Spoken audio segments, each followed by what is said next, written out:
सर्वप्रथम आपल्या सर्वांचं हार्दिक स्वागत आपल्या the officer your personal mentor या प्लॅटफॉर्मवरती। मित्रांनो, एकूणच जेव्हा स्पर्धा परीक्षेमध्ये ज्याला आपण शिरोमणी असं म्हणतो त्या दोन स्पर्धा परीक्षा आहेत, एक म्हणजे UPSCची सिव्हिल सर्व्हिसेस एक्झामिनेशन आणि दुसरी आपल्या महाराष्ट्र राज्याची राज्यसेवा परीक्षा। या दोन्ही परीक्षांच्या मध्ये यशस्वी होण्यासाठी प्रत्येक विद्यार्थी आपल्या डोळ्यामध्ये प्राण आणून अभ्यास करत असतो आणि सतत झोपताना, उठताना, दिवसभर, रात्री आपल्या आयुष्यातली किमान ॲव्हरेज काढली आपण तर 4 ते 5 वर्ष विद्यार्थी हे स्वप्न जगत असतात की मला या परीक्षेमध्ये घवघवीत यश मिळवायचं आहे।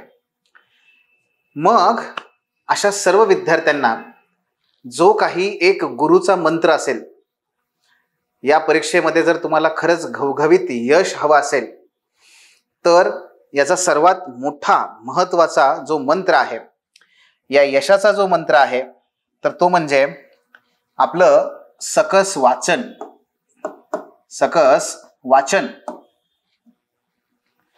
हा याचा मंत्र आहे का? तर तो फक्त त्याचा पहिला टप्पा आहे। याचा खऱ्या अर्थाने मंत्र कोणता असेल तर वाचनापेक्षाही महत्त्वाचा आहे ते म्हणजे लेखन। लेखन हे अधिक महत्त्वाचं आहे आणि म्हणून मित्रांनो, वाचनापेक्षा सुद्धा अधिक महत्त्वाचं आहे लिहिणं। कारण काय होतं माहिती आहे, तुम्ही सर्वजण आत्ता जे कोणी अगदी ग्रॅज्युएशनला असतील, कोणी ग्रॅज्युएशन संपवून पुढे जात असतील, अशा सर्व विद्यार्थ्यांसाठी सांगायचं म्हणजे तुम्ही सर्वांनी तुमची 12वी उत्तीर्ण केली आहे ना। याचा अर्थ 12वी पर्यंत आपण काही ना काही वाचलंय ना, दररोज आपण वाचन करतोय ना। मित्रांनो, ऑलरेडी तुमच्याकडे वाचन तुमचं खूप आहे। प्रॉब्लेम कुठे माहितीये का, आपण दुर्लक्षित केलंय ते याला। आणि या परीक्षेमध्ये जर सगळ्यात अधिक महत्त्वाचं काय असेल तर ते तुमचं लेखन आहे। तुमचं लेखन आहे, लेखन कौशल्य आहे। वाचन कौशल्यच आहे, लेखन हेही कौशल्य आहे। पण सर्वात दुर्लक्षित राहणारा घटक हा लेखन कौशल्य आहे आणि सर्वाधिक प्रभावी आपल्याला काय असायला पाहिजे, लेखन कौशल्य असायला पाहिजे। म्हणजे काय, म्हणजे फॉर एक्झाम्पल लक्षात घ्या की आपल्या मराठीमध्ये एक म्हण आहे बघा। कुठली म्हण आहे? ते म्हणजे बोलणाऱ्याचे गहू पण विकले जातात, न बोलणाऱ्याचं सोनं पण विकलं जात नाही। काय आहे? बोलणाऱ्याचे गहू विकले जातात पण न बोलणाऱ्याचं सोनं पण विकलं जात नाही। लोक त्याच्याकडे शंका घेऊन उभे असतात, अरे असं कसं काय? म्हणजे ज्याला पटवून देता येत नाही की अरे हे सोनं हे जे आहे ना हे अव्वल आहे, त्याचं सोनं पण विकलं जात नाही।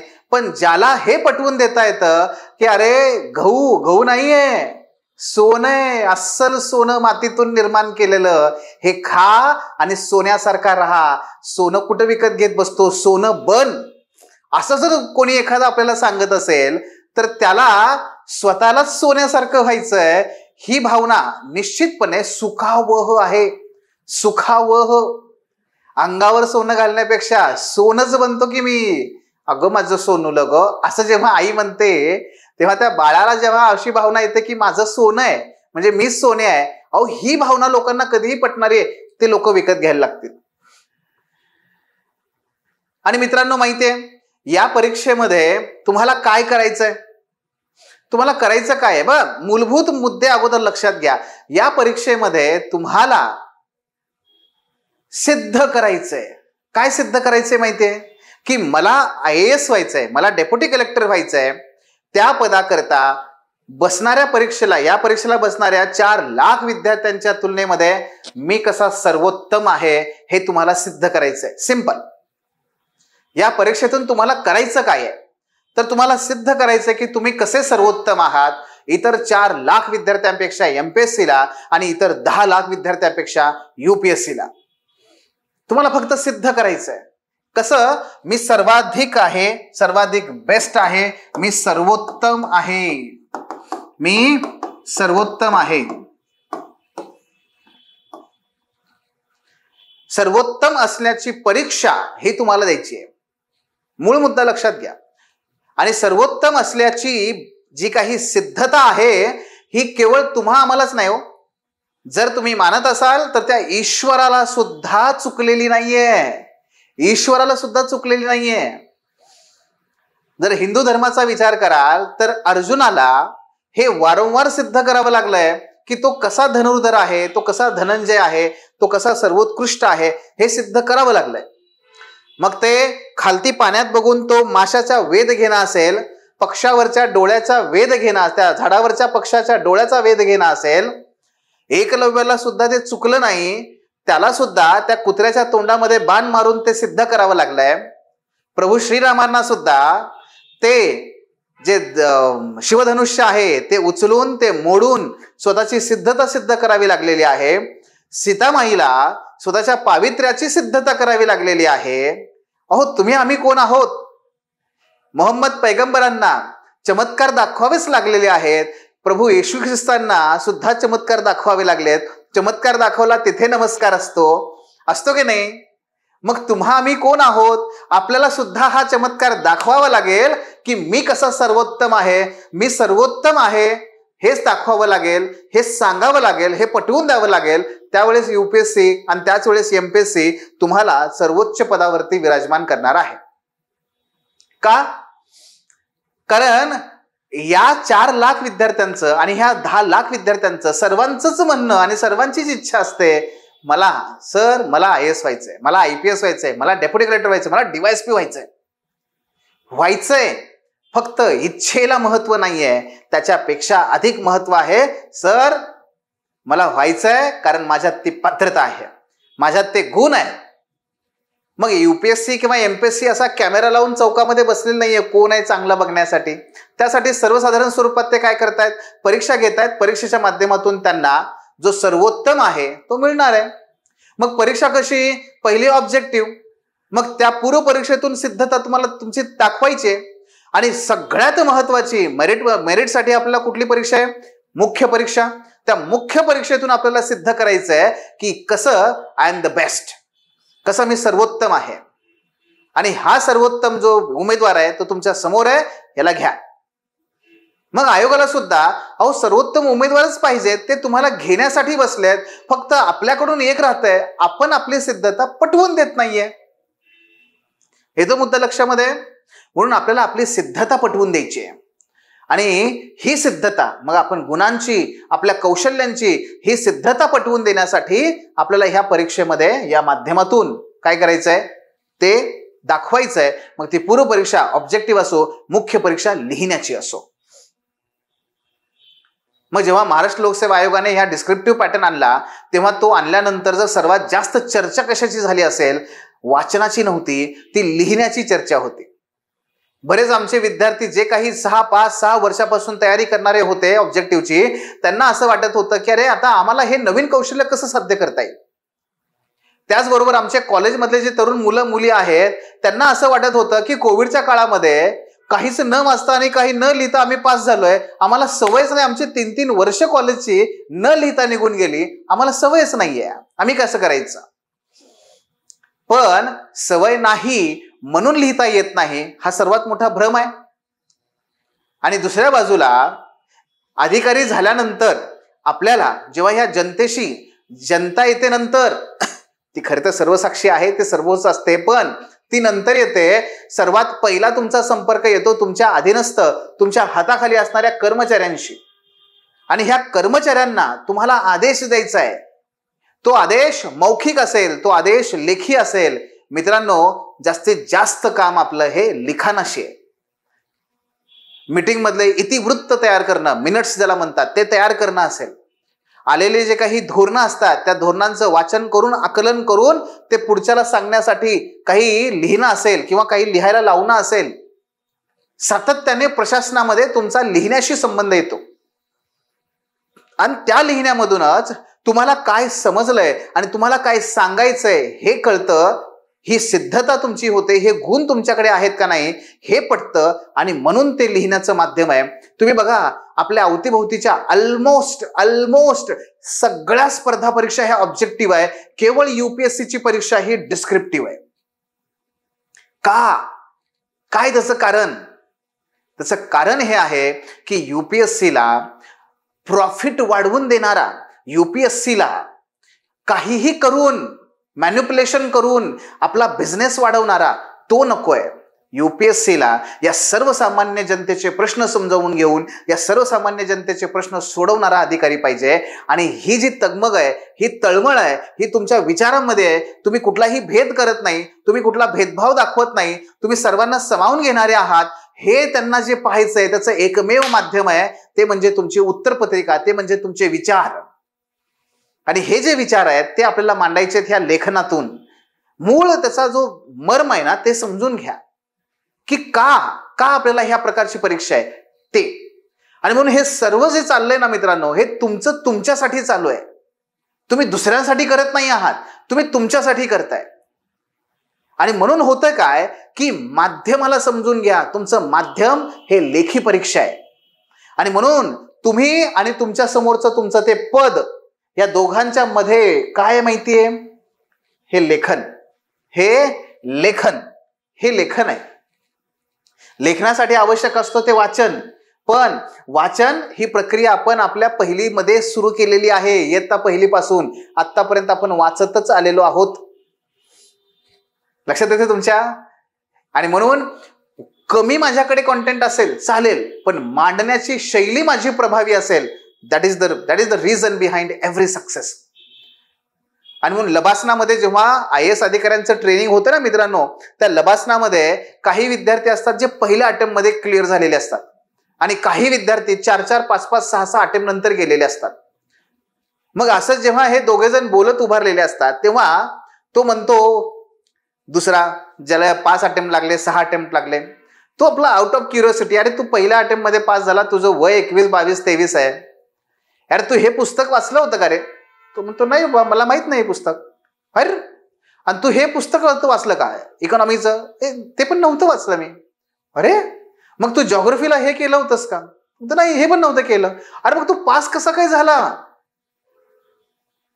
5 अटेम्प्ट 6 अटेम्प्ट देणाऱ्या विद्यार्थ्याकडून निश्चित आहे तो अधिक पुस्तकं वाचलेला असणारच आहे. आणि त्याच्या तुलनेमध्ये जो काही पहिल्या अटेम्प्ट मध्ये पास होतोय, दुसऱ्या अटेम्प्ट मध्ये पास होतोय, निश्चित आहे त्याचं वाचन, त्याची पुस्तकं वाचणं हे कमीच आहे.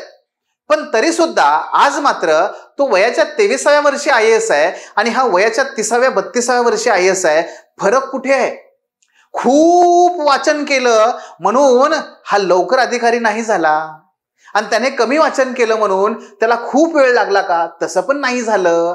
मग दोघांमध्ये फरक काय आहे?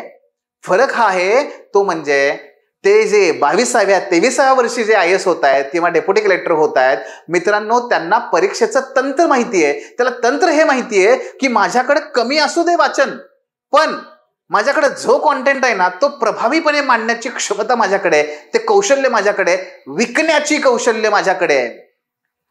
तुमच्या एथिक्समध्ये एक टॉपिक आहे परसुएशन, पाठपुरावा. पुढच्याला हे दाखवून देण्याची क्षमता आहे. I am the best. गेल्या निवडणुकीमध्ये, त्याच्या मागच्या लोकसभेच्या निवडणुकीमध्ये प्रत्येक उमेदवार तुमच्याकडे येऊन काय करत होता? मी कसा बेस्ट आहे, मला मतदान द्या, मी तुम्हाला हे करतो, मी तुम्हाला ते करतो, मी तुम्हाला असं देतो आहे. येते लक्षात? काय करत होते ते तुम्हाला परस्यू कर. अशाच पद्धतीने मित्रांनो तुम्हाला काय करायचंय, त्या परीक्षकाला तुमच्या प्रत्येक उत्तर पत्रिकेतून हे दाखवायचं आहे आय एम द बेस्ट.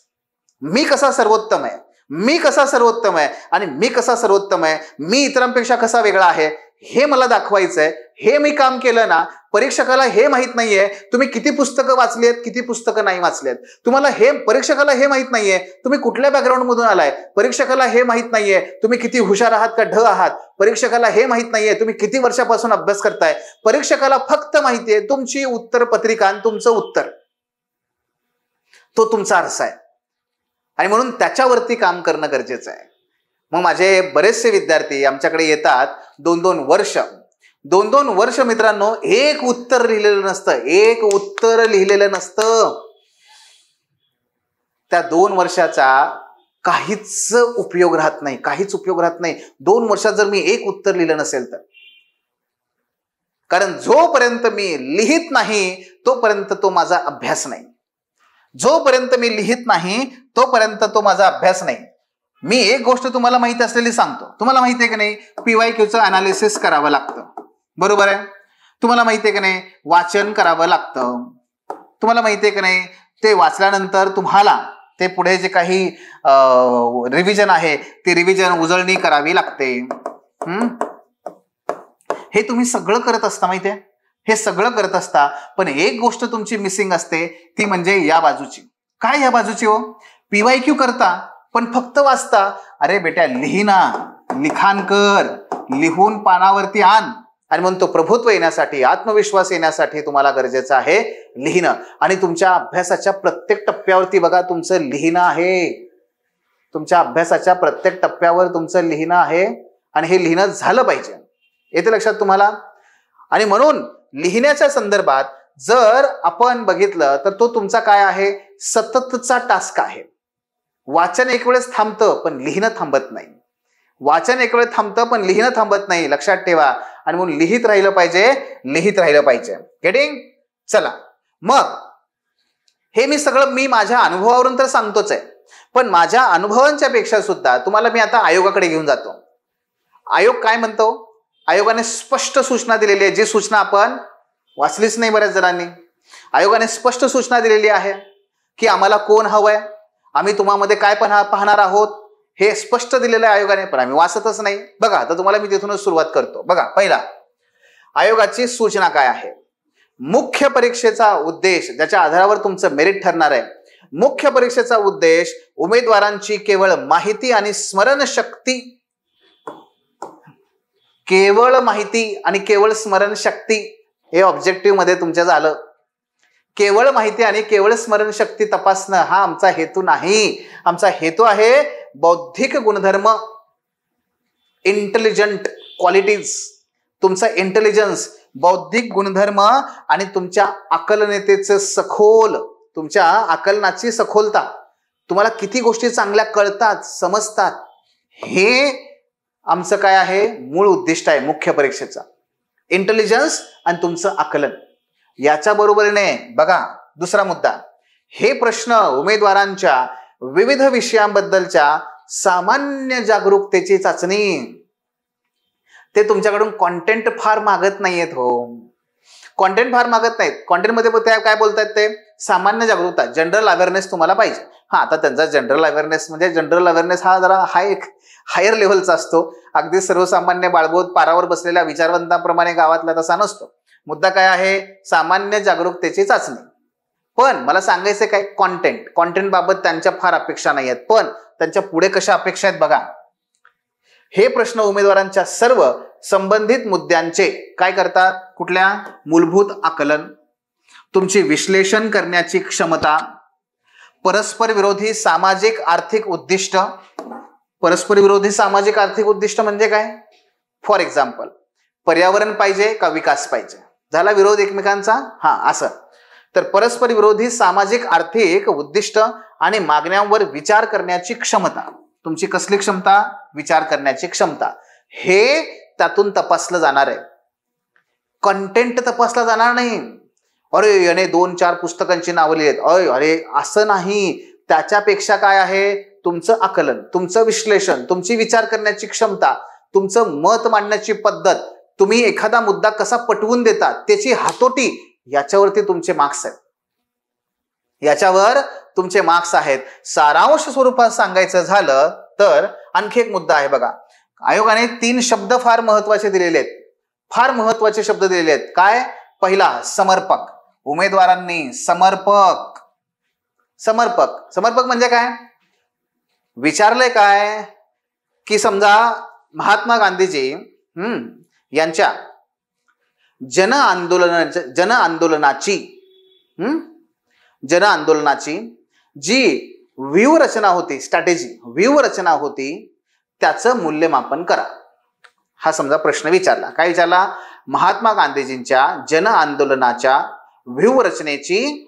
व्यूहरचनेचे मूल्यमापन करा, असा प्रश्न विचारला. आता जन आंदोलनाची व्यूहरचना म्हणजे काय आहे, तर सत्य, अहिंसा आणि सत्याग्रह हे त्यांच्या व्यूहरचनेचे, स्ट्रॅटेजीचे 3 महत्वाचे भाग होते.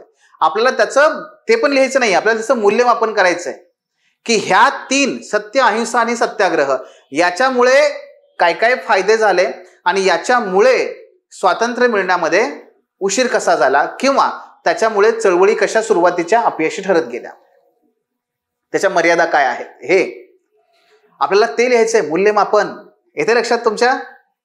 मग आता आमचा पिंट्या काय करतो, पिंट्याला सांगितलं कॉलेजात आणि तेच इकडे पण येत होतं आणि इथं पण तेच करतो. काय करतो आता पिंट्याला काय प्रश्न विचारला आपण, महात्मा गांधीजींच्या जन आंदोलनाच्या व्यूहरचनेचे मूल्यमापन करा. प्रश्न आहे.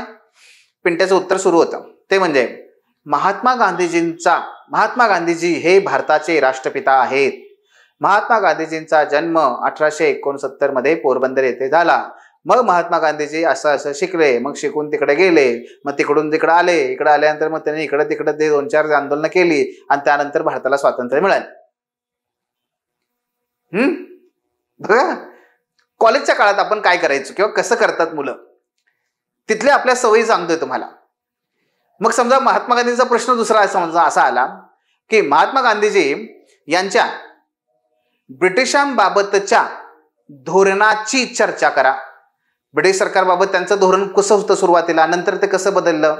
सुरुवातीला त्यांना ते वसाहती अंतर्गत स्वराज्य पाहिजे होतं, नंतर मात्र ते म्हणाले चले जाव. बदललं का नाही. मग याचं काय करायचं आपल्याला चर्चा करायची आहे. आमचा पिंट्या मात्र याचं उत्तर कसं लिहितो, महात्मा गांधीजी यांचा जन्म 1869 साली पोरबंदर येथे झाला. मग असं झालं, मग ते तिकडे गेले, आफ्रिकेला गेले, आफ्रिकेतून भारतात आले, भारतातून हे चळवळी केल्या, मग पुढे ह्याचं उत्तर पण तेच. समजा तिसरा प्रश्न विचारला की महात्मा गांधीजी आणि आंबेडकर यांच्या दरम्यान विचारांचं जे काही भेद होते, मतभेद होते, त्याचं सटीक काय करा, विश्लेषण करा. आमच्या पिंट्याचं पहिलं उत्तर, महात्मा गांधीजी यांचा जन्म 1869 साली पोरबंदर येथे झाला. मग ते तिकडे गेले, मग ते कोणी काहीही विचारलं तरी सुद्धा जर मला जे माहिती आहे तेच लिहित असेल, अरे त्याचा उपयोग काय, तुला विचारलंय काय आणि तू लिहितोय काय. समर्पकता तिथे असते. जे विचारलंय तेच लिही, तीच डिमांड कंप्लीट कर. समर्पक येते लक्षात तुम्हाला. जे विचारलंय ते लिहा, जे माहिती आहे ते लिहू नका. तुम्हाला काय माहिती आहे, डझंट केअर, कुणीच केअर करत नाही. हू केअर्स असं आहे ते. तुम्हाला जे येतंय ना त्याला महत्व नाहीये. आयोगाने विचारलंय त्याला महत्व आहे. आयोगाने जे विचारलंय आकलन समजून घेतलं, त्याच्यावर विचार कर, विचार करण्याची क्षमता, आणि मग त्याच्यावरती काय कर, त्या समर्पक उत्तर लिही. ही पहिली अट आहे. लक्षात येते तुम्हाला. जे विचारलंय ते लिहा. मग त्याच्यामध्ये येतं चर्चा करा. म्हणलं की काय करायचं, डिस्कस, क्रिटिकली अनालाइज, क्रिटिकली एक्झामाइन, हे सगळं आपल्याला त्याच्यामध्ये आलं पाहिजे. मग त्याच्यानुसार प्रश्नाची उत्तर बदलतात आणि ते आयोगाला अपेक्षित असतं. दुसरा मुद्दा अर्थपूर्ण. जे विचारलंय ते लिहायचंय, त्याची डिमांड कंप्लीट करायची आणि ती कंप्लीट करत असताना आपली वाक्य अर्थपूर्ण असायला पाहिजे. आता बघा तुम्ही पहिलं वाक्य काय दिलं. समजा प्रश्न काय विचारला आपल्याला, महात्मा गांधीजींच्या जन आंदोलनाच्या रणनीतीचे व्यूहरचनेचे मूल्यांकन करा असं विचारलंय का नाही. तर त्याच्यामध्ये हे लिहून वाक्य काय उपयोग आहे. महात्मा गांधी हे फार थोर नेते होते, जगाला माहितीये. तू काही नवीन सांगतोय, कशाला लिहितोय. अरे विचारलंय काय, वाक्य काय लिहितोय. त्या वाक्याला इथे काही अर्थ नाही. वाक्य महत्वाचंच आहे, ते सगळ्यांना माहितीये, पण या इथे त्याला काही महत्व नाही ना. बरोबर आहे, समजतं तुम्हाला. म्हणून होतं काय की ही जी अशी वाक्य असतात, कसं आता बघा फॉर एक्झाम्पल, हरित क्रांतीचा परिणाम लिहा समाजावर, किंवा हरित क्रांतीचा परिणाम लिहा भारताच्या एकूण अन्न सुरक्षेवर. त्याचं पहिलं वाक्य काय असतं, हरित क्रांती ही फार दूरगामी परिणाम करणारी होती.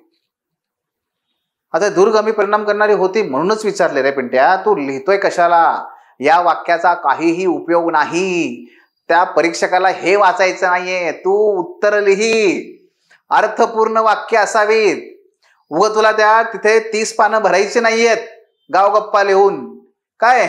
म्हणून हरित क्रांती ही हरित होती. हरित क्रांती ही शेतीशी संबंधित होती. हरित क्रांतीने भारताचे भविष्य बदलवले. हरित क्रांतीने भारताचे भाग्य बदलवले.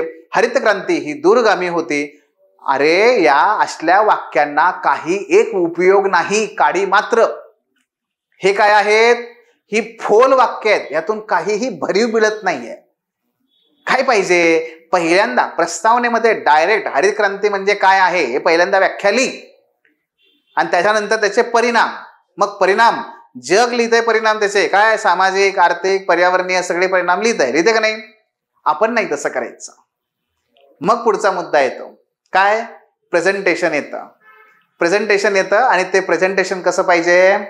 संक्षिप्त. मग काय आयोगाने सांगितलंय? तुमचं उत्तर संक्षिप्त असावं. परीक्षकाला वेळ नाहीये, तिथे निवांत बसलाय, आपलं ह्याचं वाचत बसलाय, बसू शकत नाही. आयोगाने शेवटी काय केलं माहितीये? ही जे संक्षिप्त लिहा कित्येक दिवसांपासून आयोग सांगत होते. शेवटी आयोगाने काय केलं माहितीये? UPSCने सरळ सरळ उत्तर पत्रिकेवर जे असतं ना, तुमचा वरती प्रश्न देतात आणि त्याला लिहिण्यासाठी जागा सोडून देतात. किती? ह्याला 1.5 पान, ह्याला 2 पान, ह्याच्या पलीकडे लगेच दुसरा प्रश्न छापलेला असतो. पुढे जाताच येत नाही. लिही आता काय लिहायचं तुला, लिही आता. तिकडे लिहू शकत नाहीस तू. का? अहो कारण पोरं काय ऐकायच ना. शेवटी आयोगाने तिथे प्रश्न छापून दिले जेणेकरून तू थांबशील तिथे. मग ज्याला संक्षिप्त लिहिता येत नाही, त्याला मुद्देसूद लिहिता येत नाही, त्याला टू द पॉइंट लिहिता येत नाही, त्याला मार्क्स मिळत नाहीत. मग आयोगाने तुम्हाला किती सखोलपणे सांगितलंय ना की तुमच्याकडून काय पाहिजे? तुमच्याकडून समर्पक उत्तर पाहिजेत, तुमच्याकडून अर्थपूर्ण उत्तर पाहिजेत, तुमच्याकडून संक्षिप्त उत्तर पाहिजेत. आपण त्याचाच ध्यास घेतला पाहिजे. शब्द व्यवस्थित ऐका, ध्यास घेतला पाहिजे. कारण पहिल्या दिवशी हे सगळं आपल्याला जमतं असं नाही. कारण सर्वोत्कृष्टतेचा नेहमी ध्यासच असतो. परफेक्शन कधी प्राप्त करता येत नाही, तो ध्यासच असतो. आणि त्या ध्यासापोटी, त्या ध्यासातून, ध्यासासाठी आपण सतत आपल्या स्वतःमध्ये परिवर्तन आणतो, बदल करतो आणि बदल करून करून करून करून करून आपण आपल्या चुका टाळत जातो, कमी करत जातो आणि आपल्यामध्ये ती जी सिद्धता आहे, जे आपण पात्र आहोत, ही सिद्धता आपण सिद्ध करत जातो, सिद्ध करत जातो, सिद्ध करत जातो. हे आपल्याला करायचं आहे. तो ध्यास आहे. मग सर्वोत्कृष्टपर्यंत ह्या आयोगाच्या अपेक्षाप्रमाणे आपल्याला जर उत्तर लिहायचं असेल, काय आयोगाने काय सांगितलं? एक, बौद्धिक गुणधर्म. बघा, रिवाइज करा. बौद्धिक गुणधर्मांचं ते तपासणी करणार, आकलनाचं सखोलतेचं मूल्यमापन करणार, नागरी सेवामधील करिअरसाठी तुमच्याकडे जी काही प्रासंगिक त्याला आवश्यक अशी ती उत्तरं आहेत का? तुम्ही परीक्षा कशासाठी देताय? तुम्ही परीक्षा ही कुठे आर्मीमध्ये जाण्यासाठी देत नाही आहात. तुम्ही ही परीक्षा कुठे एखाद्या कंपनीमध्ये इंजिनियर म्हणून जॉबसाठी जात नाही आहात. तुम्ही ही परीक्षा कुठे मार्केटिंग एजंट म्हणून देत नाही आहात. तुम्हाला नागरी सेवक व्हायचंय, तर त्याच्यानुसार तुमची उत्तर आहेत का? म्हणून सदैव तुमच्या उत्तरांच्या केंद्रस्थानी नागरी सेवा, सिव्हिल सर्वंट असला पाहिजे. मूलभूत आकलन, विश्लेषण करण्याची तुमची क्षमता, परस्पर विरोधी सामाजिक आर्थिक उद्दिष्टांबाबत तुमचं मत आणि त्या सगळ्या बाबीवर तुमची विचार करण्याची क्षमता, हे सगळे मुद्दे त्यांनी लिहून दिलेले आहेत. हे एवढं लक्षात ठेवलं, सदैव आपल्या भिंतीवरती अभ्यासाच्या तिथं बसता तुम्ही, तिथं मोठ्या अक्षरात हे चिकटवून टाका. सदैव तुम्हाला हे काय करेल? दिशादर्शक ठरेल. ही एक प्रकारची स्लाइड. तुमचं उत्तर याप्रमाणे झालं की तुम्हाला त्या ठिकाणी हमखास मार्क्स मिळणार. No doubt about it. कुठल्याही प्रकारे डाऊट नाही त्यामध्ये. येते लक्षात? मग हे करायचं कसं? कशा पद्धतीने करणार? तर याच्यासाठी मग मगाशी म्हटल्याप्रमाणे ही जी आयोगाची स्लाइड आहे, हे काय आहे? हा आपला ध्यास आहे. हा ध्यास आहे. या ध्यासाला, या ध्यासापोटी आपण सतत प्रयत्न करणं गरजेचं आहे. आणि हे सतत प्रयत्न करणार कसे? तर ते म्हणजे उत्तर लेखनाच्या माध्यमातून. कशा माध्यमातून? उत्तर लेखनाच्या माध्यमातून. हा तुमचा ध्यास, हा तुमचा ध्यास. आणि या उत्तर लेखनाच्या सरावातून आपल्याला हे सगळं करावं लागतं. म्हणून लक्षात घ्या, वाचा कमी पण सराव जास्त करा. मग काय म्हटलं आपण? वाचा कमी पण सराव जास्त करा. लक्षात घ्या, पोहा आहे, पोहायला शिकायचं, पोह्यामध्ये आपल्या स्पर्धेत नंबर आणायचा आहे, तर काय करावं लागेल? मी नेहमी मुलांना सांगतो की बाबा रे, हे बघ, जर तुला स्विमिंग मध्ये काय करायचं आहे, नंबर आणायचा आहे, तुला जिंकायची स्पर्धा, काय होतं? आपल्याला आपला जास्तीत जास्त वेळ हा पाण्यात घालवावा लागेल. मला धावण्याच्या स्पर्धेमध्ये जिंकायचं आहे, मला जास्तीत जास्त धावावं लागेल. पुस्तकं घेऊन कसे धावावे, वाऱ्याचा वेग कसा असेल तर कशा प्रकारे छाती करावी, हात कोणीकडे करावे, याने कोण पळणार नसतं आणि कोण जिंकणार नसतं. बरोबर का? अगदी त्याच पद्धतीने जर आपल्याला क्रिकेटर व्हायचं असेल, आपला अर्धा दिवस ग्राउंडवर गेला पाहिजे. इथे लक्षात तुमच्या, जर मला कुस्ती, मला महाराष्ट्र केसरी व्हायचं असेल तर माझा किमान अर्धा दिवस हा लाल मातीत गेला पाहिजे. अगदी त्याच पद्धतीने जर मला IAS व्हायचं असेल, जर मला डेप्युटी कलेक्टर व्हायचं असेल तर मला माझा अर्धा दिवस हा किमान उत्तर लेखनामध्ये दिला पाहिजे. उत्तर लेखनामध्ये हे लक्षात घ्या. त्याच्याशिवाय पर्याय नाही आहे. आणि म्हणून मित्रांनो एक साधं तुम्हाला मुद्दा सांगू इथे.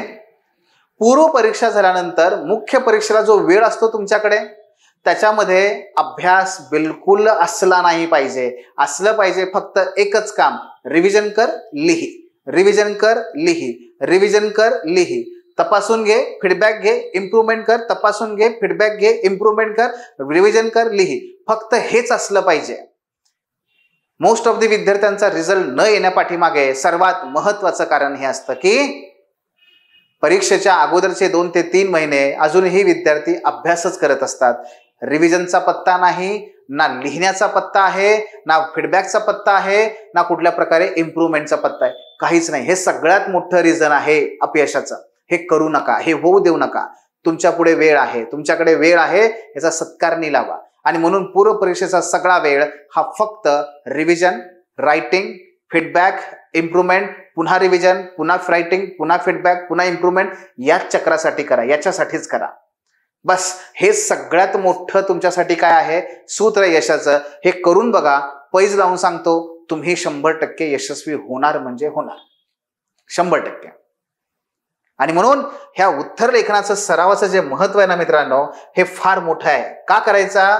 कारण याच्यातूनच तुमचे तांत्रिक कौशल्य विकसित होतात. तांत्रिक कौशल्य, वाचायचं काय आहे आणि काय वाचायचं नाही हे उत्तर लेखनातून कळतं. उत्तर लिहा, मग परीक्षक सांगतो अरे हे कशाला लिहिलंय, ह्याच्यात ह्याची गरज नाहीये, ह्याची गरज नाहीये.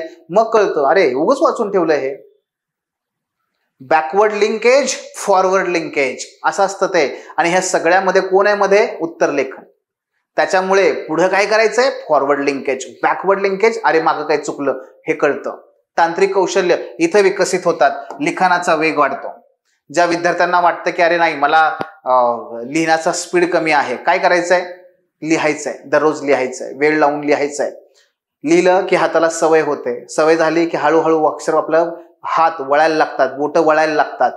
पटापटा पटापटा लिहायचा सराव करायला, सराव केला की ऑटोमॅटिक लिखाणाचा वेग वाढतो. 6 मिनिटामध्ये आपल्याला एक उत्तर लिहायचंय 10 मार्काचं. लक्षात घ्या, तिथे आपल्याला विचार करायला वेळ नाही आणि तिथे हात माझा दुखतोय नाही, तिथे वेळ नाहीये. एवढा सराव करावा लागेल. आणि हे काही तुम्ही फक्त करणारे पहिले जगातले आहात का? अहो जगामध्ये ज्या ज्या काही लोकांनी आतापर्यंत हे श्रेष्ठ काही मिळवलेलं आहे त्यांनी सरावाच्या जोरावरतीच मिळवलेलं आहे. 10 वर्षाच्या अथक मेहनतीनंतर, 10 वर्ष सतत धावून, 10 वर्ष सतत मेहनत करून 9 सेकंदाची रेस जिंकतो. कोण? Usain bolt. येडाय का तो? 9 सेकंदासाठी 10 वर्ष तयारी करणारा. मित्रांनो त्याच्यातूनच यश मिळतं. आणि म्हणून सराव करणं फार गरजेचं आहे. प्रश्नाची गरज लक्षात घेणं शक्य आहे. प्रश्न उत्तर लिहिलंच नाही, कळणार कसं? सर माझं उत्तर बरोबर आहे का नाही, मला ते कळतंय का नाही. लिहा, तेव्हा कळेल की प्रश्नाची गरज काय आहे काय नाहीये. विचार करण्याचा वेग आणि विचारांमध्ये स्पष्टता येते. विचार करण्याचा वेग आणि विचारांमध्ये स्पष्टता येते. हे मुळात त्या मुख्य परीक्षेमध्ये गेल्यानंतर तिथे विचार करायला वेळच नसतो. पण स्पष्टता आणि त्याचा वेग, विचार करण्याचा आकलन हे सगळं इथंच करायचंय, इथं ट्रायल अँड एरर करायचंय, इथंच लिहायचंय. भाषेची गुणवत्ता सुधारते. प्रॉब्लेम काय होतं माहितीये? आमच्या इथे महाराष्ट्रामध्ये आम्ही जर विशेष करून मराठी विद्यार्थी, कोणी जर समजा तिकडलं ते विदर्भातला असेल, ते बोलता बोलता त्याच्यामध्ये चलबे हा ए पोट्टायले असं बोलून येतं. त्यात ते शब्द त्यात येतात. येतात. कोणी मराठवाड्यातला असेल, आधी, लय, बक्कळ हे असे शब्द येतात बरं का. हा कुणी ते कोकणातला असेल तिकडले, कुणी उत्तर महाराष्ट्रातले तिकडले, काही ठराविक शब्द तुमच्या लेखनात येतात. ते आले म्हणून काही आपले मार्क कट होत नाहीत, पण त्याला कळून जातं की हे पोट्टायले म्हणजे कुठले वय, कशाला इन्फ्लुएन्स करू देता ना त्याला, त्याची मतं कशाला बायस बनवता. अरे हे विदर्भातलं की हा कशाला नको. त्यापेक्षा कशी आपली भाषा प्रमाण भाषा. शालेय पाठ्यपुस्तकं आहेत स्टेट बोर्डची, त्याप्रमाणे आपली ती तशी भाषा असावी. अगदीच मी तुम्हाला म्हणत नाही पेठेमधली अगदी नाकातून अनुस्वारांनी सगळ्यात आहे त्यातून आलं असं काही म्हणत नाहीये. मी म्हणतोय काय, पुस्तकातली जे काही प्रमाण भाषा आहे ती प्रमाण भाषा तुम्हाला आली पाहिजे. असं फक्त प्रमाण भाषा येऊ दे हो, कुठल्या एक प्रकारची भाषा आम्हाला नको आहे. त्या विषयाची एक भाषा असते ती आपल्याला अवगत झाली पाहिजे. 100-150 शब्द असतात त्या विषयाचे, ते आपल्याला अवगत झाले पाहिजे. त्यावर प्रभुत्व असलं पाहिजे आणि त्यातून आम्हाला ते प्रभुत्व मिळवायचं आणि त्यातून आम्हाला त्याला प्रभावी करायचं. भाषा सुधारण्यासाठी म्हणून लिहा, आशयाची समृद्धता वाढते.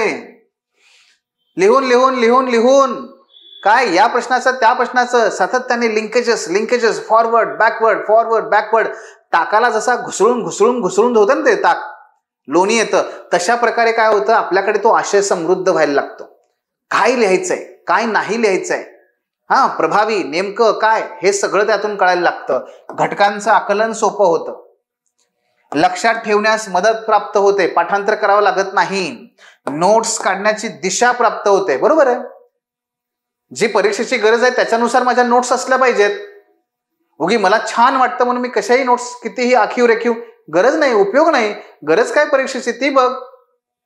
जीएस मध्ये जास्तीत जास्त डायमेन्शन पॉइंट्स, मग तुझ्या नोट्स मध्ये पण जास्तीत जास्त डायमेन्शन पॉइंट्स येऊ दे, आल्या पाहिजेत. आणि आत्मविश्वास उंचावतो. आत्मविश्वास, सर 1 वर्ष झाला अभ्यास केलाय पण येणारी आता पूर्व परीक्षा देऊ का नको, कॉन्फिडन्सच वाटत नाहीये. का वाटत नाही आणि का वाटेल? ना आम्ही नोट्स काढण्या म्हणजे लिहिलं नाही, ना आम्ही प्रश्नोत्तर लिहिली म्हणजे लिहिलं नाही. जोपर्यंत मित्रांनो तुम्ही नोट्स काढत नाही, जोपर्यंत प्रश्नोत्तर लिहित नाही, तोपर्यंत तुम्हाला आत्मविश्वास येत नाही येत. काही गोष्टी मित्रांनो दिसाव्या लागतात, काही गोष्टी ह्या दिसाव्या लागतात, लक्षात घ्या बरं का. मी माझ्या विद्यार्थ्यांना सातत्याने सांगत असतो, काय बनायचंय, कसं सांगू आता, अरे ताकाला जाऊन भांड लपवायचं असं नाही प्रकार. काय बनायचंय, सर IAS पोस्ट आहे, सर IPS व्हायचं, sir deputy collector, sir DYSP, tehsildar, what ever. पण ते माहिती आहे ना काय व्हायचंय, माहिती आहे, लिहून ठेव. मोबाईलच्या याच्यावरती लिहून ठेव, त्या मोबाईलच्या वॉलपेपर लावून ठेव, जिथे अभ्यास करतोय तिथे लावून ठेव. दिसलं पाहिजे सतत, ते प्रेरणा देत राहतं, काम करायला उर्मी देतं, दिसलं पाहिजे, काही गोष्टी दिसल्या पाहिजे. आणि तशाच प्रकारे मग काय असतं, आपला अभ्यास पण दिसला पाहिजे. पुस्तकं वाचतोय पण वाचलं किती, ना इथं ना तिथं, काहीच नाही. का, मग कॉन्फिडन्स कसा येणार, कारण काही दिसतच नाही ना, आपण अभ्यास किती केला ते दिसत नाही हो, पण तो दिसला पाहिजे. मग त्यासाठी काय करायचं माहितीये, नोट्स काढा. कारण नोट्स काढताना काय होतं माहितीये, नोट्स काढताना, त्या नोट्स काढत असताना, लिहित असताना, मी तुम्हाला मध्येच एक मुद्दा राहिला सांगायचा, लिहिणं, नोट्स काढणं हे आत्मविश्वास का उंचावतं, कारण त्याच्यामुळे मित्रांनो जास्त लक्षात राहतं. का हो, कारण वाचत असताना फक्त तुमचे मेंदू त्या ठिकाणी ऍक्टिव्ह असतात. बेसिकली डोळे तुमचे ऍक्टिव्ह असतात, मेंदू हळूहळू शिथिल व्हायला लागतो. पण जेव्हा तुम्ही लिहित असताना हात, डोळे आणि तुमचं डोकं म्हणजे मेंदू, ह्या तिन्ही गोष्टी काय असतात, ऍक्टिव्ह असतात. आणि तिन्ही गोष्टींचं कोऑर्डिनेशन हायेस्ट लेवलला असतं. या वेळेस तुमचं एकाग्रता हायेस्ट लेवलला असते. आणि म्हणून लिहिल्यामुळे लक्षात का राहतं, कारण ती हायेस्ट लेवल ऑफ कॉन्सन्ट्रेशन असतं. म्हणून लिहिलं पाहिजे, आत्मविश्वास त्याने उंचावतो. येते लक्षात तुमच्या, म्हणून लिहिलं पाहिजे, अभ्यास दिसला पाहिजे. हे तुम्हाला एक साधं आणि खूप साधं नाही, फार महत्वाचं उदाहरण आहे. डॉक्टर बाबासाहेब आंबेडकर यांना मूर्तीपूजा मान्य नव्हती, विभूती म्हणजे व्यक्तीची पूजा मान्य नव्हती. आणि ती मान्य नाहीच आहे, त्यांच्या विचारामध्ये बघाल तर तुम्हाला त्यांना ती कधीच मान्य नव्हती. पण त्यांच्याच हयातीमध्ये अनेक पुतळे उभारले हो बाबासाहेबांचे. अनेक अनुयायांनी गावोगावी शहरोशहरी त्यांचे पुतळे उभारले. मग पत्रकारांनी एकदा त्यांना, तुम्ही एवढे या पुतळ्यांचा विरोध करणारे, तुम्ही एवढं या विभूती पूजेचा विरोध करणारे, पण तुम्हाला तुमच्याच हयातीमध्ये तुमचे पुतळे उभारलेले कसे काही चालतायत? तर बाबासाहेबांचं उत्तर असं होतं की हे बघा, माझी भूमिका जी तेव्हा होती तीच आज सुद्धा आहे. पण जेव्हा मी या पुतळ्यांच्या पाठीमागची लोकांची, माझ्या अनुयायांची भूमिका बघतो, तेव्हा ती अशी आहे की ज्या माझ्या समुदायाला, माझ्या समाजाला जगणं हे सुद्धा माहीत नव्हतं, ज्याला प्राण्यापेक्षा वाईट वागणूक मिळायची, ज्यामुळे या हजारो वर्षांच्या या सगळ्या अन्याय आणि अत्याचारामुळे माझा समुदाय हा जगणं विसरला होता, जगण्याचा आपल्याला अधिकार आहे का याच्याबद्दल सुद्धा त्याच्या मनात कधी विचार येत नव्हता. मात्र आज जर माझा पुतळा तो गावात उभा करतोय, माझा पुतळा तो त्याच्या घरासमोर माझ्या त्या वस्तीमध्ये उभा करतोय आणि त्या पुतळ्याकडे बघतच तो झोपी जातोय आणि त्याच पुतळ्याकडे बघत तो झोपेतून उठतोय, आणि जर त्या पुतळ्यामुळे जर त्याच्या मनामध्ये ते स्फुल्लिंग आणि स्वाभिमान पेटत असेल की बघा आपल्यातलाच हा पोरगा आज बॅरिस्टर झाला, आपल्यातलाच हा पोरगा आज साहेब झाला, तर तो करू शकतो, तर मग मी का नाही करू शकत, ही जर ऊर्जा आणि ही प्रेरणा जर त्याच्यामध्ये मिळत असेल, आणि जर तो स्वतःच्या पोराला आणि पोरीला सुद्धा हे बघ तुझ्या पुढचा हा आदर्श आहे, येता जाता झोपता जगता उठता जेवता सतत तुझ्या समोर हे जर तो पुतळा उभा राहत असेल आणि ती प्रेरणा उभी राहत असेल, आणि त्याच्यामुळे जर माझा समाज त्याचं उत्थान होणार असेल, तर मला ही मूर्तीपूजा परवडली, मी याचं समर्थन करतो, असं बाबासाहेब म्हणाले त्याला. मित्रांनो, बाबासाहेबांना काय म्हणायचं यातून, जे दिसतंय ना त्या दिसण्यामुळे सतत त्याच्यामध्ये आत्मविश्वास, स्वाभिमान आणि काम करण्याची जर वृत्ती निर्माण होत असेल, तर ते दिसू दे त्याला, तिथं मी असू दे, असला पाहिजे, असू दे. लक्षात येते तुमच्या काही? मित्रांनो, तुमचा अभ्यास हा तुम्हाला दिसला पाहिजे, तुमचे उत्तर लिहिलेले उत्तर पत्रिका अशा तुमच्या पुढे ढेगारा लागला पाहिजे, नोट्स काढलेल्या वह्या तुमच्या समोर असल्या पाहिजेत, तुम्ही जे जे काही रफ नोट्स काढतात ते तुमच्या समोर असलं पाहिजे. ते दिसलं ना की आत्मविश्वास आपोआप उंचावतो. एवढं काम केलंय, घाबरतोय कशाला? ऑटोमॅटिकली. आणि म्हणून लिहिल्याशिवाय आत्मविश्वास उंचावत नाही. आणि म्हणून सर्वात मोठी चूक माझे सर्व विद्यार्थी, आपल्या एकूणच सर्व विद्यार्थी जे करत असतात ते म्हणजे काय, instead of waiting for perfection, start imperfect and then keep improving. बघा, मी लिहिणार तर परफेक्टच लिहिणार असं जे जे विद्यार्थी म्हणतात, मित्रांनो, ते आयुष्यात कधीच उत्तर लेखनाची सुरुवात करत नाहीत, उत्तर लिहायलाच ते सुरुवात करत नाहीत, त्यांच्या आयुष्यात तो प्रसंग कधी येतच नाही. जे असं म्हणतात की मी लिहिणार तर परफेक्टच लिहिणार, परफेक्शन इज अ मिराज. म्हणजे काय, जे परफेक्शन आहे हा भ्रम आहे मित्रांनो, भ्रम. मृगजळासारखा तुम्ही पुढं पुढं जा, ते मृगजळ तुमच्या पुढं पुढं जातं. तुम्ही आणखी जवळ जा, ते आणखी दूर जातं. तुम्ही आणखी जवळ जा, आणखी दूर जातं. परफेक्शन कधीच कुणाला अचीव झालेलं नाहीये. अगदी ईश्वरामध्ये सुद्धा दोष आहेत, ईश्वरामध्ये सुद्धा दोष आहेत. परफेक्शन कुणाला अचीव करता आलंय? पण त्यासाठी म्हणून तुम्ही तुमचं यश मिळवायचं थांबणार आहात का? नाही, 5 वर्ष लागली तरी चालेल, पण पहिलं उत्तर परफेक्टच लिहिणार. येत नाही, नाही जमत, नाही होत. आणि म्हणून सुरुवात कर इम्परफेक्शनने, पोहोच परफेक्शन कडे. लक्षात तुमच्या? आणि म्हणून मित्रांनो, काय बघा, एखाद्या शिक्षकाकडे जेव्हा तुम्ही जाताना, तेव्हा अरे हे उत्तर फारच वाईट दर्जाचं आहे, सुमार दर्जाचं आहे, कसं दाखवू सरांना? अरे सरांना माहितीये नाहीये तुझं उत्तर चांगलं, म्हणून तर तू त्यांच्याकडे जाऊन गेला ना, तिथे काहीतरी तू जॉईन केलंस, त्यांना माहितीये ना. मग हे उघड सत्य आहे, तू लपवायचा प्रयत्न का करतोयस? लिही ना. लिहिलास ते सांगतील, बेटा हे बघ हे चुकतंय, हे वाक्याची रचना चुकते, याच्यामध्ये हे चुकतंय, ते चुकतंय, आपण हे दूर करूयात. येते लक्षात तुमच्या? लाजू नका आणि परफेक्शनच्या नादाला लागू नका. इम्परफेक्ट आहात, काही अडचण नाही. इम्परफेक्शन टू परफेक्शन ह्या जर्नीला सुरुवात करा. लिहिलं पाहिजे. ओके. आणि त्याचाच एक भाग म्हणजे काय आहे, क्रिएट अर्जन्सी अँड डेस्परेशन. उत्तर लिहिण्यासाठी या 2 गोष्टींची गरज असते, अर्जन्सी आणि डेस्परेशन. अर्जन्सी आणि डेस्परेशन म्हणजे काय असतं बघा, आपण जेव्हा बऱ्याच वेळेस कसं होतं बघा, पूर्ण वेळ जे अभ्यास करणारे विद्यार्थी आहेत ना, त्यांच्यामध्ये अडचण काय असते माहितीये, त्यांचा दिवसच असा सुरू होतो की अरे भरपूर वेळ आहे अजून आपल्याकडे, भरपूर वेळ आहे.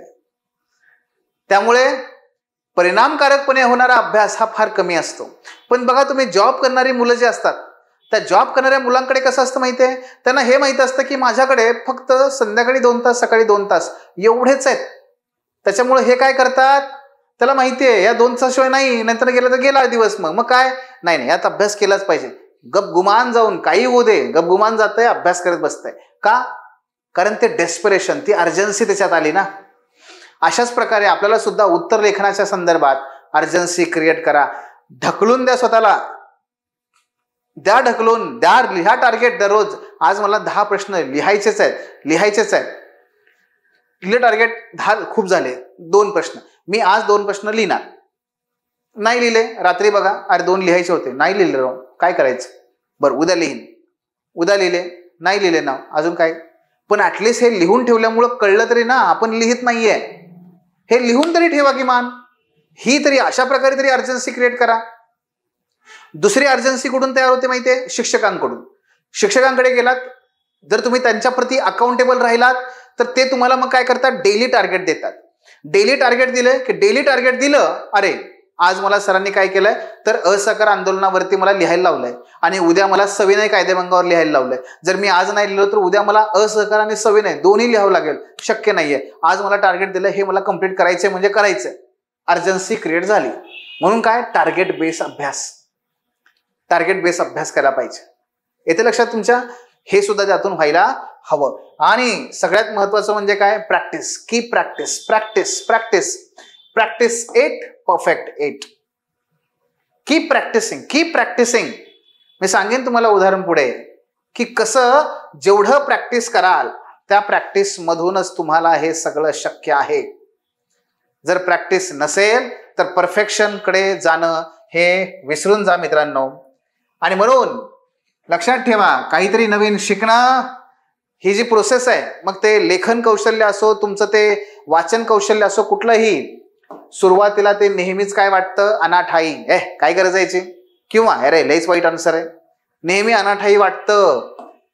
पण तरी सुद्धा प्रयत्न सोडू नका, पुढे चाला, चुका करा, चुका शोधा आणि त्या सुधारणा करा. चुकामधून शिका, सुधारणा करा आणि पुन्हा प्रयत्न करा. याच पद्धतीने मित्रांनो तुमच्या परफेक्शन कडे जा. ठीक आहे. म्हणून practice it, improve it, perfect it, हे केलं पाहिजे. आमचे एक सिनियर होते, सत्यजित चौहान नावाचे आमचे सिनियर होते फार. आणि त्यांना ऑलरेडी नोकरी होती, याच्यामध्ये DRDO मध्ये नोकरी होती. आणि वयाच्या 28-29व्या वर्षी त्यांनी तयारी सुरू केली. मॅरिड होते, मुलं होती. आणि मग त्यावेळेस कसं होतं, प्रिलिम्सला एक ऑप्शनल होता आणि एक GSचा पेपर असायचा, CSAT नव्हतं. आणि मग त्यांचं कसं व्हायचं, त्यांनी पहिल्यापासून म्हणजे पहिल्या अटेम्प्टला त्यांनी मेकॅनिकल इंजिनिअरिंग घेतला पहिल्या ह्याला. मग पहिल्या ह्याला मेकॅनिकल इंजिनिअरिंग आणि दुसरा होता त्यांचा पबॅड असा. पण ऑप्शनल मात्र प्रिलिमला होता मेकॅनिकल इंजिनिअरिंग. पहिला अटेम्प्ट दिला, नाही झाली प्रिलिम. दुसरा अटेम्प्ट दिला, नाही झाली प्रिलिम. तिसरा अटेम्प्ट दिला, प्रिलिमच नाही झाली पास. पण प्रिलिम नाही झाली म्हणून ते अभ्यास बंद करत नव्हते. ते मधल्या काळामध्ये ना सतत लिहायचे. त्यांनी त्यांच्या सगळ्या गोष्टी कशा केल्या होत्या, सगळ्या जे काही टॉपिक आहे त्यांचं वाचन, त्याच्या नोट्स, त्याच्यावरती प्रश्न उत्तरे लिहून ते रेडी करून ठेवलं होतं. शेवटी आला 4था अटेम्प्ट, तो त्यांचा शेवटचा अटेम्प्ट. वय संपत चाललेलं होतं आणि अटेम्प्ट आता संपत आहेत. 4था अटेम्प्ट संपला, आता काय करायचं. मग शेवटचा अटेम्प्ट 4था. या 4थ्या अटेम्प्टला मात्र त्यांनी ठरवलं की जर तिन्ही अटेम्प्टला आपल्याला मेकॅनिकल इंजिनिअरिंग हा काही साथ देत नाहीये, तो त्यांनी सोडला. आणि प्रिलिमला त्यांनी हिस्ट्री घेतला. बघा आता तो पण भयानक मोठा, पण अभ्यास छान केला आणि शेवटी 4थ्या अटेम्प्टला प्रिलिम निघाली. प्रिलिम निघाल्यानंतर मेन्स, त्यावेळेस मेन्सला जवळपास 3.5 महिने काहीतरी होते. या 3.5 महिन्यामध्ये त्यांनी तिकडे लीव्ह टाकली जॉबला आणि 3.5 महिन्यामध्ये मित्रांनो ते फक्त एकच काम करत होते. त्यावेळेस बघा GSचे 2 पेपर होते. ऑप्शनल 2 होते, त्यांचे 2-2 पेपर होते. हा, ऑप्शनलचे दोन ऑप्शनल होते, त्याचे 2-2 पेपर, म्हणजे टोटल 4 ऑप्शनलचे पेपर आणि 2 GSचे पेपर, 1 निबंध, ठीक आहे, इंग्लिश मराठी वेगळे, असे जवळपास हे 4 आणि हे 3 7 paper compulsory, English Marathi compulsory, असे 9 पेपर. इंग्लिश मराठीचं काही फार कोणी टेन्शन घेत नाही, पण GSचे 2, ऑप्शनलचे 4 आणि 1 एसे, असे हे पेपर झाले 7 पेपर. तर मित्रांनो 3.5 महिन्यामध्ये यांनी काय केलं होतं माहितीये? पब्लिक ऍडमिनिस्ट्रेशनचे 42 प्रश्नपत्रिका लिहून काढल्या होत्या. टेस्ट, घरी सराव, असा सगळा 42 प्रश्नपत्रिका लिहून काढल्या होत्या आणि त्या तपासून त्याच्यावर इम्प्रूव्हमेंट केलं होतं. तद्वतच त्यांनी हिस्ट्री जो नव्याने घेतला होता त्याच्या जवळपास 52 प्रश्नपत्रिका लिहिल्या होत्या आणि त्या तपासून घेतल्या होत्या. तद्वतच जे GSचे 2 पेपर आहेत त्या प्रत्येकाचे 40 प्रश्नपत्रिका लिहिल्या होत्या आणि त्या तपासून घेतल्या होत्या आणि एसेच्या जवळपास 25 प्रश्नपत्रिका त्यांनी लिहिल्या होत्या आणि त्या तपासून घेतल्या होत्या. विचार करा तुम्ही की जर एक ॲव्हरेज काढला आपण 40चं, ठीक आहे, तरी सुद्धा 40 40 40 आणि 40 4 चोक 16 आणि तुमचे एसेचे किती 25, जवळपास 185 प्रश्नपत्रिका त्यांनी लिहिल्या होत्या, तपासून घेतल्या होत्या, फीडबॅक घेऊन त्यावर इम्प्रूव्हमेंट केली होती. 3.5 महिन्याचे दिवस किती होतात? 90 आणि 15 105. 105 दिवसामध्ये त्यांनी 85 दिवस 85 प्रश्नपत्रिका या लिहिल्या होत्या. म्हणजे 85 दिवस ते फक्त लिहितच होते हो. आणि शेवटचे 5 दिवस जे असतात ना, ते मेन्सला जाणं येणं सेंटर त्याला निघून जातात. 100 पैकी 85 दिवस ते लिहित होते. आणि म्हणून 4थ्या अटेम्प्टला प्रिलिम ही निघाली होती आणि 4थ्याच अटेम्प्टला त्यांना 55वी रँक त्यांची आली आणि तामिळनाडूमध्ये आज ते डिव्हिजनल कमिशनर म्हणून काम करतात. म्हणजे लक्षात घ्या, जेव्हा त्यांना आम्ही कधी भेटायचो, कधी ते आले बोलतात, त्याचं उत्तर त्यांचं एकच, ते म्हणजे प्रिलिम नंतर फक्त लिहिण्याचं काम असलं पाहिजे, लिहिण्याचं काम असलं पाहिजे, सरावाचं काम असलं पाहिजे आणि इम्प्रूव्हमेंटचं काम, बाकी काही ठेवू नका. दॅट इज ओनली युअर मंत्रा. येते लक्षात? त्यामुळे माझं अक्षर फार खराब आहे, माझा अजून अभ्यासच झालेला नाहीये, माझ्याकडे कंटेंटच नाहीये, मला अजून लिहिताच येत नाहीये, मला फार त्रास होतो लिहायला, ह्या सगळ्या कारणांना दूर करा आणि लिहायला सुरुवात करा. तुमचा दिवस सुरू झाला पाहिजे लिहिण्याने आणि रात्र झोप तुमची जी काही आहे त्याची सुरुवात किंवा दिवसाचा शेवट सुद्धा लिहिण्याने झाला पाहिजे.